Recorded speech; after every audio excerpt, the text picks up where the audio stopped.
Assalamualaikum warahmatullahi wabarakatuh.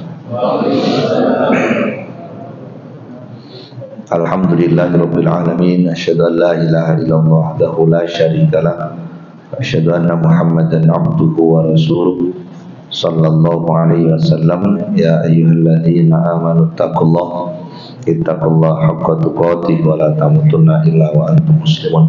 Alhamdulillah, Bapak Ibu sekalian, kita bersyukur pada Allah atas semua jaminan hidup, rezeki dan karunia, dan sampai kita di bulan haram, bulan Rajab ini, mudah-mudahan kita tambah semangat, tambah giat untuk menambah amal soleh, dan mudah-mudahan amal soleh kita bisa menjadikan bekal kita untuk nanti menghadap Allah, mendapatkan ampunan dan surga Allah Subhanahu wa taala. Salam dan salawat mudah-mudahan Allah limpahkan kepada Rasulullah sallallahu alaihi wasallam. Kita lanjutkan pada bab berikutnya terkait dengan masih kitab Uqdatus Shabirin. Di bab berikutnya dijelaskan oleh Imam Ibnu Qayyim tentang pembagian sabar berdasarkan kuat lemahnya kesabaran itu serta perlawanannya terhadap hawa nafsu. Jadi beberapa dibagi, dikategorikan bahwa sabar itu bukan sekedar bertahan, akan tetapi sabar itu ada dorongannya. Maka di sini ada dua, dibagi menjadi dua keadaan. Keadaan yang pertama adalah dorongan dan ajakan iman atau agama itu lebih kuat daripada hawa nafsunya. Sedangkan yang kedua, dorongan dan ajakan hawa nafsu jatuhnya lebih kuat daripada iman dan agamanya. Disinilah kemudian hadirin sekalian yang dirahmati Allah, dibedakan bahwa pada saat posisi kesabaran berada pada kondisi iman lebih kuat, prinsip agamanya yang dikuatkan, yang lebih mendominasi, maka akan menjadikan sebuah tindakan atau amalan ketaatan. Kenapa? Karena iman lebih kuat, prinsip agama, pengertian ilmu dan pemahamannya lebih kuat, sehingga mengalahkan hawa nafsu. Ayatnya fa'amma man khafa maqama rabbihi wa nahan nafsa 'anil hawa. Jadi siapa yang lebih pada takut kepada Allah dan mengendalikan, mengalahkan hawa nafsunya, fa innal jannata hiyal ma'wa. Maka sabar di sini didasarkan muncul karena dorongan iman. Makanya ada ayat innalladzina qalu rabbunallah tsummas taqamu. Karena pengertian, karena prinsip dasar Rabbunallah, ya, kemudian summas taqamu, dengan dasar iman dia harus bertahan. Bertahan untuk apa? Satu diantaranya adalah bertahan untuk sabar. Sehingga bahasa di surat Fussilat itu alla takhafu wala tahzanu, janganlah menjadi takut dan jangan juga bersedih. Wa abshiru bil jannatil lati kuntum tu'adun, bergembiralah karena surga sudah dijanjikan untuk orang-orang yang sabar. Jadi karena pengertian iman dan agama ini lebih kuat, maka kondisi lebih didominasi, dimenangkan. Kayak apapun yang namanya hawa nafsu dikendalikan. Nah, beda dengan kondisi atau keadaan yang kedua. Keadaan yang kedua, Imam Ibnu Qayyim menjelaskan ternyata dorongan dan ajakan hawa nafsu itu lebih kuat daripada iman. Karena memang posisi kita manusia. Sebagaimana Nabi SAW menyebutkan bahwa iman seseorang itu kadang naik, kadang turun.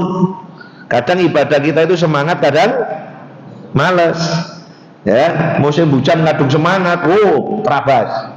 Ya, tapi kadang-kadang walaupun tidak hujan, kalau lagi males, ya tidak berangkat. Banyak saja alasan itu kan. Nah, ini yang kemudian disebutkan oleh Imam Ibnu Qayyim.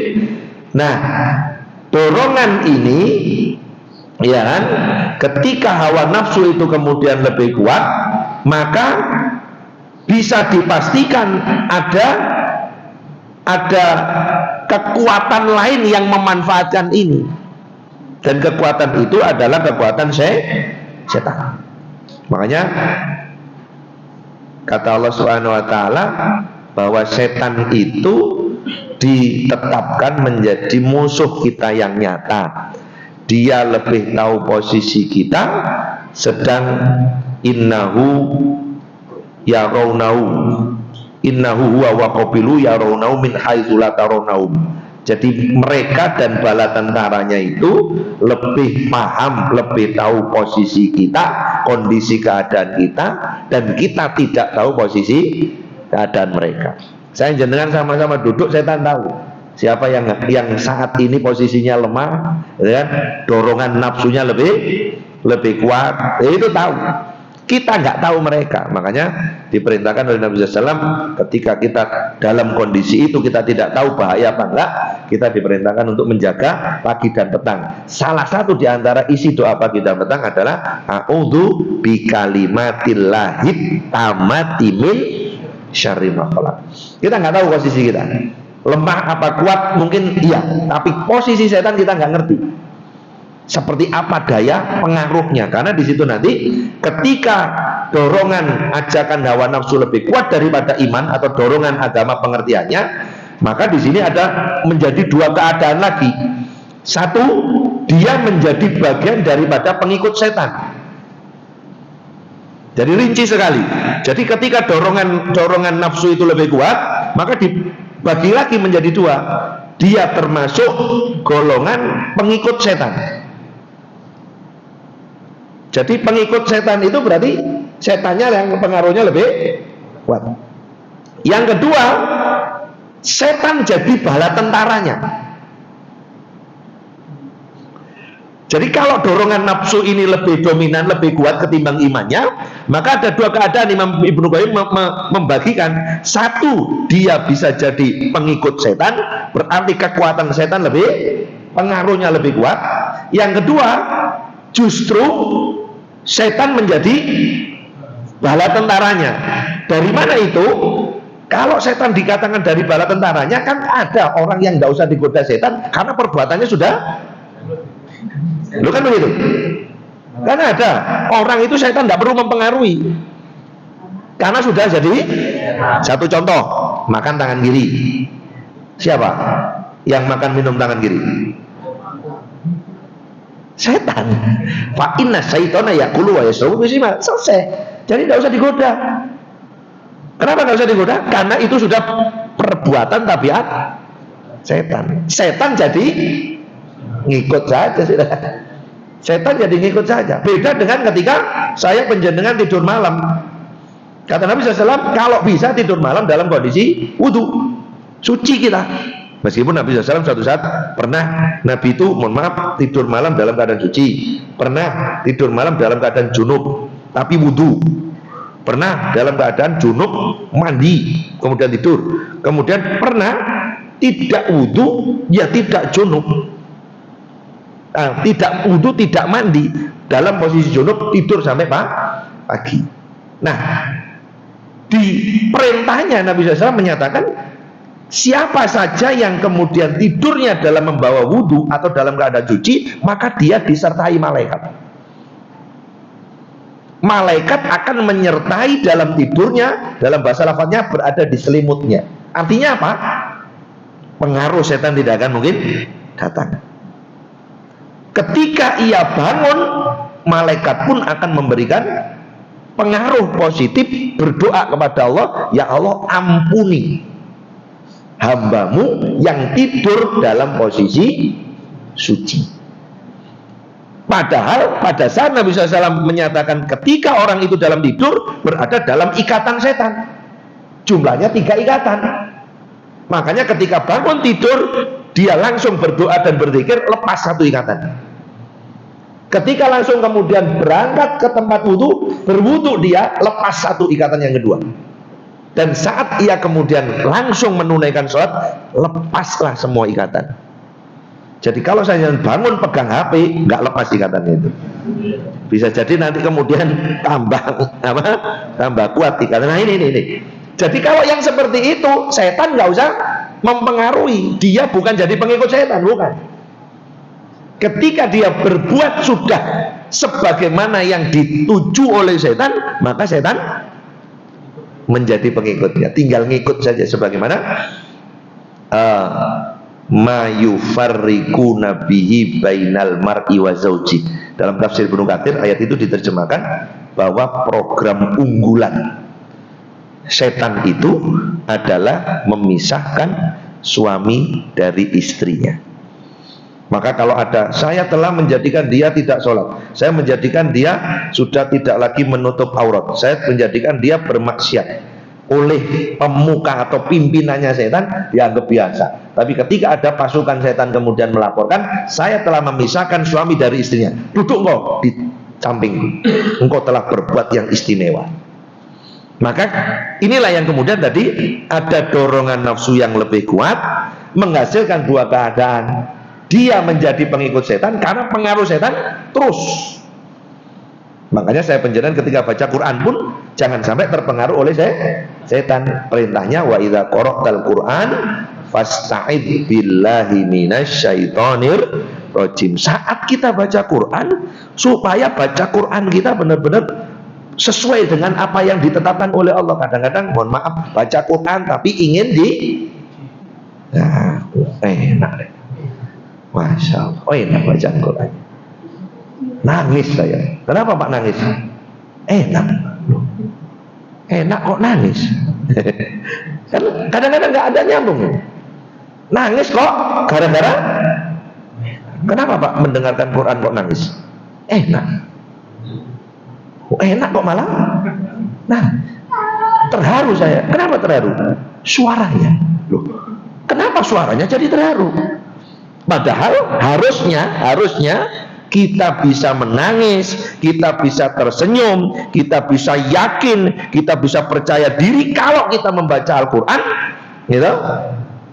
Wa idza tuliyat alaihim ayatuhu zadathum iman. Pengertian, pemahamannya, keyakinannya tambah karena dibacakan Quran. Nah ini enggak. Makanya a'udzubillahi minasyaitonirrajim, a'udzubillahi samii'il 'alim minasyaitonirrajim, a'udzubillahi samii'il 'alim minasyaitonirrajim min hamzi wa nafi wa nafsi. Bahkan ada lagi Allahumma inni a'udzubillah minasyaitonirrajim. Macam-macam lafaz ta'awud. Nah, itu yang kemudian menjadikan pengaruh setan. Kadang-kadang saya penjenengan mau ibadah, kemudian muncul saja setan itu memang alladzi yuwaswisu fi sudurina 1. Kemudian setan itu membisikkan kata-kata asyaitonu ya'idukumul faqra wa ya'murukum bil fahsya. Setan itu membisikkan kata-kata ndak cukup, kurang, sehingga hasilnya bakhil. Kenapa orang itu bakhil? Karena merasa nggak cukup. Untuk diri sendiri saja kurang, gimana kalau untuk orang lain? Begitu. Makanya innama yuridu syaiton ayyuki alaikumul adawata wal baghdha. Ternyata setan memberikan pengaruh yang sangat kuat dengan emosional, dengan kemarahan, dengan bagaimana caranya supaya berseteru sampai kemudian cekcok, saling membunuh. Bahasanya begitu. Kenapa? Karena ini adalah dosa yang dikehendaki oleh mereka. Nah ini yang bahasanya tadi, kalau hawa nafsu itu lebih kuat, maka pengaruh setan bisa dilancarkan. Nah, kalau sudah orang itu kemudian melakukan aktivitas amal perbuatan setan, maka setan sudah tidak lagi menjadi pemberi pengaruh, tapi dia hanya mengikut saja. Mengikut saja. Kenapa? Karena waman ya'shu an dzikrir rahman nuqayyid lahu syaitan. Barang siapa yang berpaling dari peringatan Allah yang Maha Rahman, menjauh dari zikir, menjauh dari ibadah, menjauh dari ta'lim, menjauh dari baca Quran, menjauh dari doa, pokoknya menjauh dari jalannya Allah, nuqayyid lahu syaitan. Setan menggandengnya. Fahuwa lahu qarin. Dan setan akan menjadi teman dekat. Padahal Allah mewati-wati, udkhulu fil silmi kafa wala tatabi'u khutuwati syaitan innahu lakum aduwwum mubin. Jangan ikuti langkahnya setan itu. Karena setan itu musuh yang nyata. Lah, kok ini menjadi teman? Kenapa? Ya'su an dzikrir rahman. Jauh dari peringatan Allah, langsung digandeng sama setan. Fahuwa lahu qarin. Makna qarin di sini bukan qarin-qarin yang menyertai kita. Kita tidak ada kepentingan dengan korin-korin itu, tidak ada kepentingan. Kalau kita berbuat baik, ya tidak dicempoli. Kalau kita berbuat buruk juga tidak dijewer. Pernah dijewer? Sampai nih wokak nang budal nang masjid. Pernah begitu? Yang pasti adalah siapapun kita ada. Inna khalaqnal insan wa na'lam ma tuwaswisu bi nafsu wa nahnu aqrabu ilaihi min hablil warid id yatalaqal multaqiyan anil yamin wa anis shimali qa'id. Jadi yang disebut qarin itu dari kalangan malaikat apa jin? Jin. Sedangkan yang duduk di kanan, duduk di kiri mencatat seluruh amal perbuatan kita adalah pernah ditegur malaikat kalau salah atau pernah dijempoli. Bagus, teruskan. Justru bisikan itu bisikan setan. Kapan? Saat kita tidur bangun jam 2. Apa bisikannya? Tenang, subuh masih lama, malam masih nggak terdengar bisikannya, tapi perasaan itu sejam loro mambengi turune rada kari. Itu bisikan. Makanya kadang-kadang saya penjenengan berangkat juga begitu. Mohon maaf, hujan deras. Ini kan sudah terang tadi. Pada waktu ada kajian, pas hujan deras, petir menggelegar, jalan pun rodok banjir. Berangkat apa enggak? Tetap ngaji apa libur? Tuh, kok enggak bareng enggak? Nek libur saya mending libur. Karena nih kan enggak keluar. Ini kan kadang-kadang begitu. Kadang-kadang begitu, ada dorongan. Berangkat apa enggak? Ya. Ini masih wilayah Sidoarjo loh ini. Saya jangan belum, mohon maaf, ngaji sampai di pantai selatan. Yang harus melewati jalur yang ya kan? Kalau enggak kelihatan, enggak ada lampu jalan penerangan jalannya sampai sana. Gimana? Berangkat apa enggak? Kadang-kadang begitu. Sedangkan di sana sudah ditunggu orang. Orangnya tidak sebanyak ini. Tidak lebih dari jari tangan dan jari kaki. Ya, kadang-kadang begitu. Tapi dorongan kita berangkat apa enggak? Padahal ketika bismillah berangkat, ya tidak ada apa-apa. Bahkan justru inilah yang kemudian menjadi apa tadi? Pengaruh, ya kan? Sabar tadi itu pengaruh dorongan iman yang lebih kuat sehingga mengendalikan apa? Kadang-kadang mohon maaf ngaji ya seperti ini dari dulu. Gitu. Kadang-kadang habis disampaikan sampai rumah, terus mau diterapkan post test pretest, mau tambah banyak apa tambah bubar? Ngaji kayak sekolah. Loh, ngaji itu harus lebih dari sekolah. Sekolah habis SD, SMP, tidak mau dibahas SMP lagi atau SD lagi yang sudah terlewati tidak bisa. Tapi ketika kita bahas akidah, ya dari dulu muter itu tadi ayatnya. Bahas fikih, ya itu terus. Kita selalu diingatkan fadzakir fa inna dzikra tanfa'ul mu'minin. Terus kasih peringatan karena peringatan itu akan menjadi manfaat bagi orang-orang yang beriman. Nah, itulah Bapak Ibu sekalian yang dirahmati Allah, maksud daripada kondisi di mana kalau kemudian setan hawa nafsu yang dominan lebih kuat daripada keimanannya, maka satu menjadi pengikut setan atau setan yang menjadi pengikutnya, dan dua-duanya ini menjadi kondisi yang tidak baik. Makanya ada di antara mereka yang menyatakan permusuhan kepada Allah dan Rasul-Nya. Ada kan? Menyatakan bahwa Allah begini-begini, Allah begitu-begitu, Rasul itu begini. Ada saja. Kenapa? Bisa jadi yang begitu itu malah diikuti setan. Setan malah ikut. Ada di antara mereka yang berpaling. Tadi disampaikan, siapa yang berpaling dari peringatan Allah digandeng sama setan, setan jadi korinnya. Ada juga yang berwajah dua, ya'ti haula ibu wajahin wa haula ibu wajahin. Jadi kalau idzalaqul ladzina amanu qalu amanna, berkumpul dengan orang iman, orang baik, orang soleh, ikut amal soleh. Tapi wa idza khalau ila syayatinihim qalu inna ma'akum. Bergaul dengan orang yang biasa maksiat, ya ikut maksiat. Bergaul dengan orang yang pendusta, ikut dusta. Bergaul dengan orang yang berdosa, ikut dosa. Nah, ini yang kemudian bahasanya posisi hawa nafsu harus kemudian dikendalikan. Bahkan ada juga yang gejalanya itu membuat gurauan urusan agama. Kan ada bicara neraka tapi buat guyon. Bapak Ibu hadirin, kalau kita sekelas ini tidak pernah masuk neraka itu nggak enak. Ya apa baik. Jadi nggak ada ceritanya. Ini contoh nih, naudzubillah. Jangan gurauan sama neraka itu. Enak nih neraka niku akeh koncone. Ya masih belum pernah tak merasa. Kalau memang belum pernah, ayo tak ajak ke tukang las karbit apa las listrik. Ya, mau telinga apa hidung apa mata? 1 menit apa 5 menit?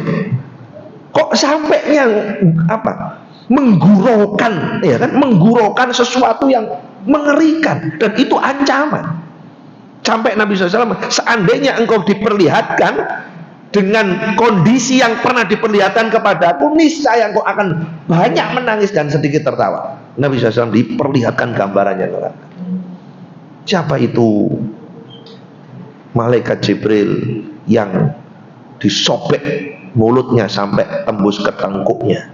Itu umatmu, Muhammad. Umatku yang siapa? Umatmu yang menyebar kata-kata dusta. Dia terima kata-kata dusta, ia nukil, ia sebarkan. Makanya kata Nabi, cukup dikatakan seorang itu pendusta bila mana dia mengucapkan setiap yang didengar.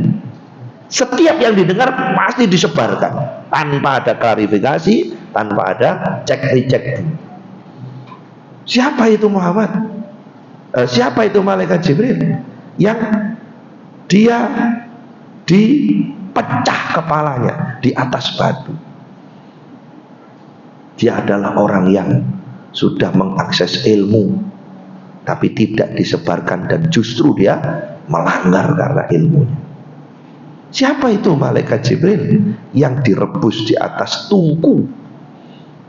Dia adalah wanita-wanita atau wanita-wanita pezina yang sudah tidak lagi amanah dengan janji pernikahannya.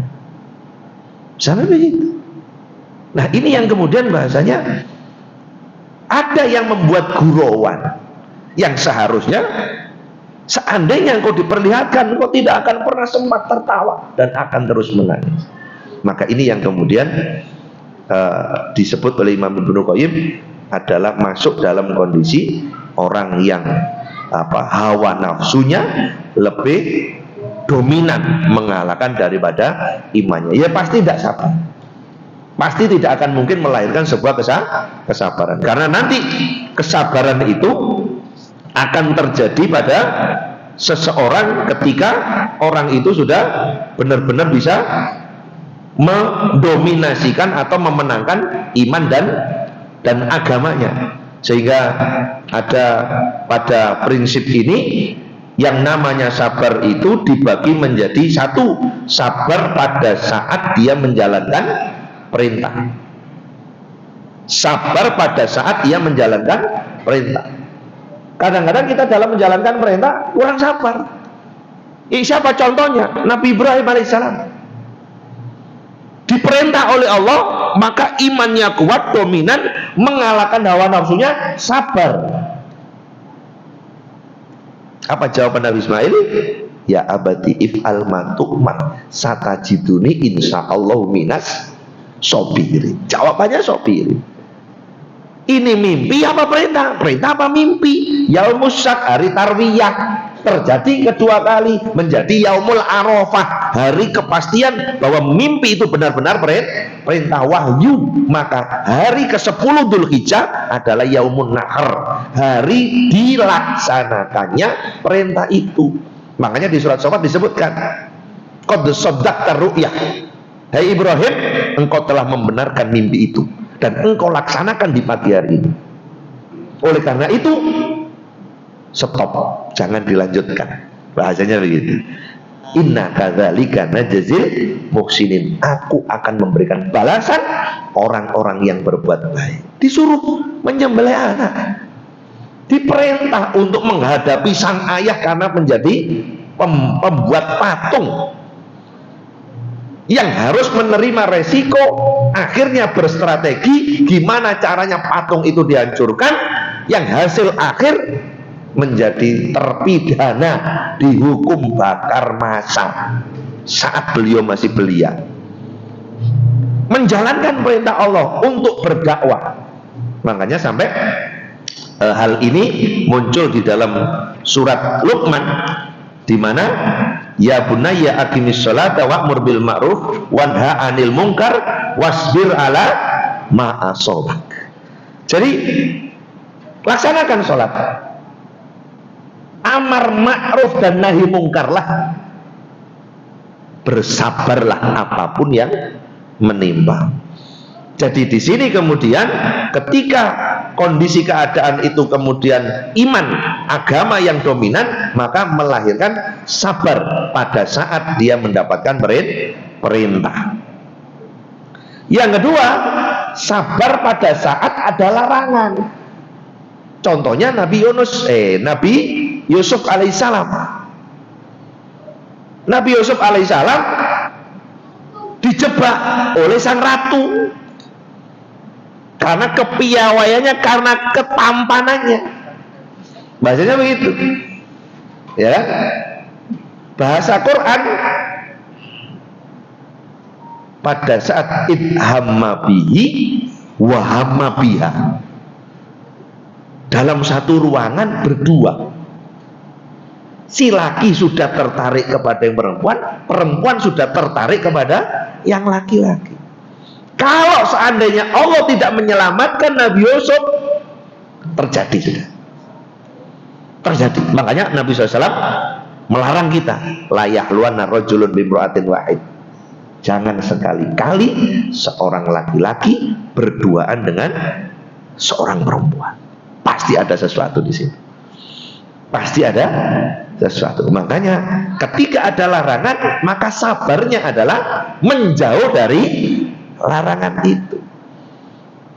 Nabi Yusuf akhirnya dalam kisah ceritanya melarikan diri, padahal yang berkehendak adalah yang perempuan. Makanya bisa jadi, bukan berarti yang mengajak berbuat dosa itu yang laki-laki, bisa jadi yang perempuan. Makanya sampai ada istilah yang terkait dengan Ashabul Kahfi itu, atau sebagai wasilah ketika orang berdoa, wahai Allah, saya pernah diajak wanita berzina, sudah mau terjadi, bahkan sebelumnya saya menawarkan, merayu dia, memberikan sekian ratus dinar apa sekian harta supaya ia mau berbuat sama saya. Maka saat kemudian sudah pada waktunya dan apa yang saya janjikan itu sudah berikan, terucap dari lisannya, seperti ini apakah engkau tidak takut kepada Allah? Terucap. Maka saat itu kemudian semuanya bergetar. Apa yang dijanjikan diberikan, ditinggalkanlah wanita itu. Ya Allah, kalau memang ini engkau terima menjadi amal salih, bukakan pintu gua itu. Kisah Ashabul Kahfi kan gitu.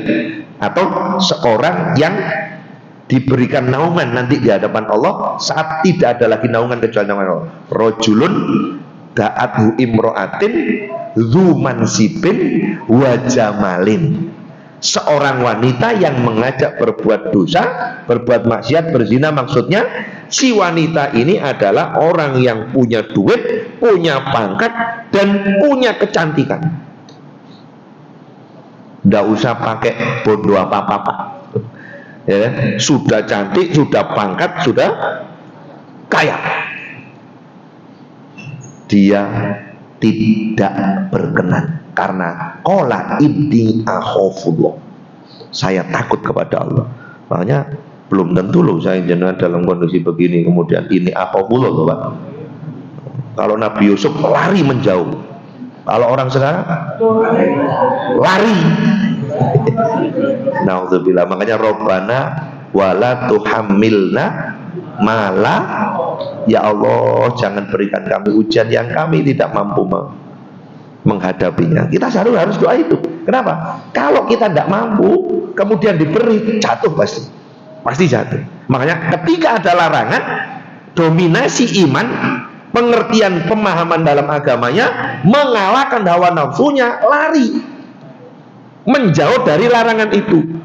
Contohnya Nabi Yusuf sudah lari menjauh, kena jeratan hukum.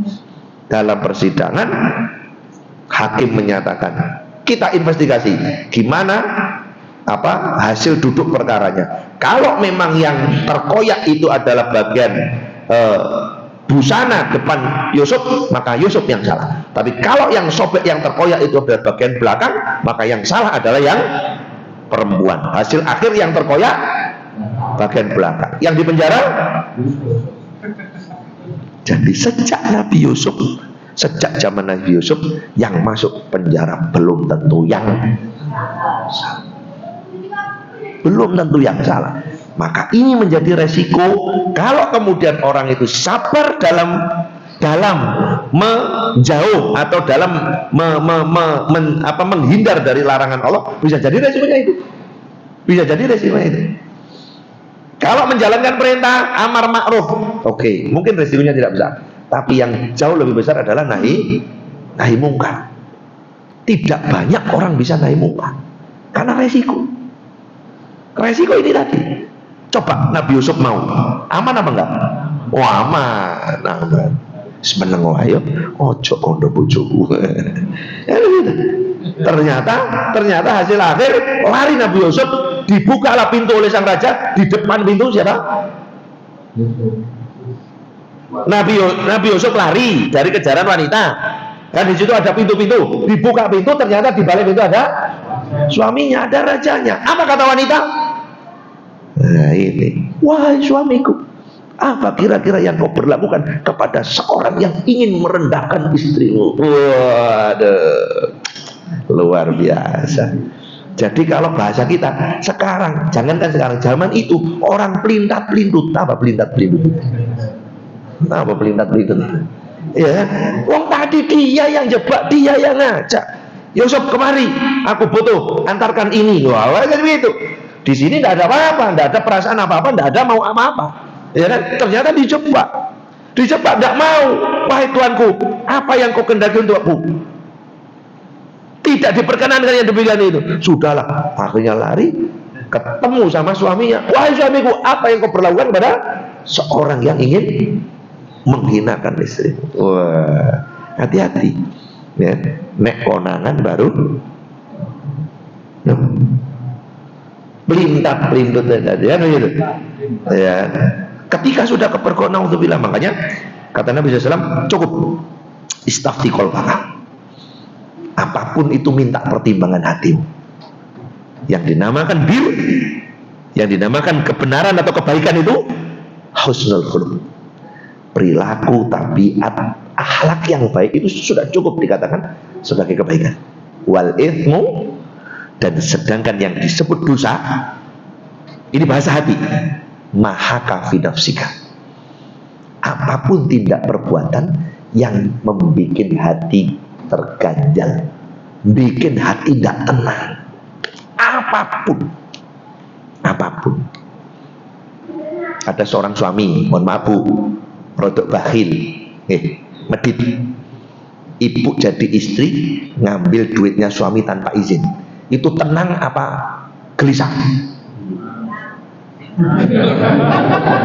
Tenang apa gelisah? Tenang. Berarti panjane sudah ahli, sudah jago, ya. Pasti tidak tenang.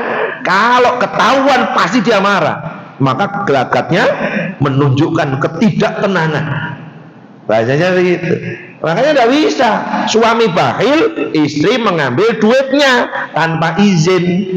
Boleh? Maling. Panjane maling.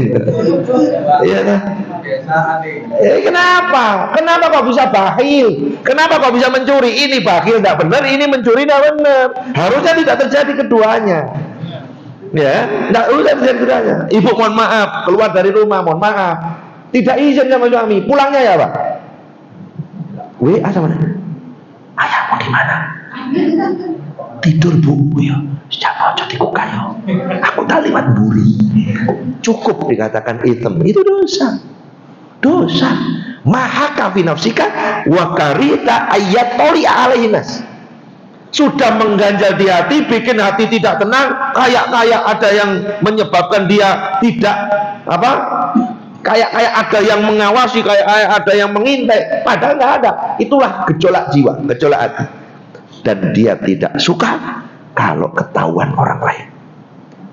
Cukup kata Nabi, itu disebut dosa. Makanya tadi sabar dalam rangka menjauh dari larangan. Sering-seringlah kemudian bertanya dengan, loh gimana kalau kemudian hati itu tenang? Itu yang biasa bongkar kotak infak itu tenang. Ya, bahkan sebelum bongkar kotak infak itu tahiyatul masjid. Gitu. Sudahlah, siapapun dia pasti tidak tenang. Andaikan kita mengawasinya, dia tenang dengan lihainya, yakin hati diciptakan Allah tidak untuk berbuat keburukan. Pasti ada gejolak. Seorang yang mau bunuh diri pun dia ragu-ragu sebenarnya. Dia ragu-ragu karena hati sedang mengelak bahwa dia tidak mau dibegitukan, tapi karena nafsu sudah membabi buta, artinya memaksa. Dan ketika terjadi baru penyesalan. Penyesalan kadang-kadang itu setan masih berpengaruh. Nggak apa-apa, cuman sekali. Terus, ya kan? Kadang-kadang mohon maaf tadi bangun kita ternyata keduluan azan. Apa bisikannya? Nggak apa-apa, nggak sholat malam. Wong sholat malam hukumnya, wong cuman sekali. Terus begitu. Jadi ketika ada kegagalan dalam melaksanakan perintah, maka ini dihibur supaya tidak merasa kehilangan, tidak merasa menyesal. Padahal kata Nabi SAW dalam ayat yang mamin ahadin yamutu illa nadam. Tidak ada seorang pun yang nanti ketika kedatangan ajal kecuali dia menyesal. Mamin ahadin, tidak ada satupun kecuali pada saat orang datang ajalnya menyesal. Wa amma muhsinan nadama alla yazdada. Dia selama hidupnya orang yang baik, orang yang selalu berbuat baik, itu pun masih menyesal. Kenapa kebaikanku tidak lebih dan tidak tambah lagi, masih menyesal. Bahasanya begitu. Wa amma musian nadama ala naza. Lebih-lebih orang yang belum pernah berbuat baik, orang yang jarang berbuat baik, bahkan tidak pernah, dia menyesal, kenapa saya tidak bisa berubah. Nah, oleh karena itu posisi yang ketiga adalah di samping sabar pada saat menjalankan perintah, yang kedua sabar dalam menjauh daripada larangan, wasbir alama asobak inna dzalika min azmil umur. Apapun yang terjadi semua atas kehendak Allah, dan sabarlah atas apapun yang menimpa. La yusibana illa ma kataballahu lana. Tidak akan terjadi dan menimpa kita kecuali yang sudah ditulis. Maka ini contohnya adalah Nabi Ayub alaihissalam.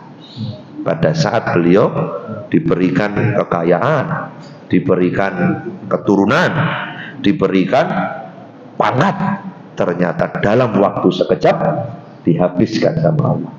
Bahkan dikasih penyakit yang, mohon maaf, istrinya pun tidak kuat. Istrinya pun tidak kuat sakitnya Nabi Ayub ini, sampai kemudian melarikan diri. Beliau tinggal sendirian. Doanya apa? Bukan minta sembuh. Robbi anni massaniyad dur wa anta arhamur. Ya Allah, saya sedang mendapatkan ujian, Engkau yang maha merahmati. Maka kondisi yang ketiga ini, bagaimana apapun yang terjadi, apapun kita nerima, kita ridho. Radhiyallahu anhum wa radu anhu dzalika liman khasyah. Mudah-mudahan Allah Subhanahu wa taala menetapkan kita menjadi orang yang sabar, dan insya Allah berikutnya ada pembagian lagi. Jadi sabar terkait dengan apapun yang menimpanya, atau sabar macam-macam sabar yang disampaikan oleh Imam Ibnu Qayyim berdasarkan tinjauan perkara yang terkait daripadanya. Demikian ada yang sampaikan? Sabar ya Bu ya. Walau bakhil sabar ya. Walau cerewet sabar Pak ya. Sabar. Mudah-mudahan sabarnya nanti menghasilkan ampunan dan ridha Allah Subhanahu wa taala. Terima kasih, mohon maaf. Subhanakallahumma wa bihamdika asyhadu an la ilaha illa anta astaghfiruka wa atubu ilaik. Alhamdulillahirabbil alamin. Assalamualaikum warahmatullahi wabarakatuh.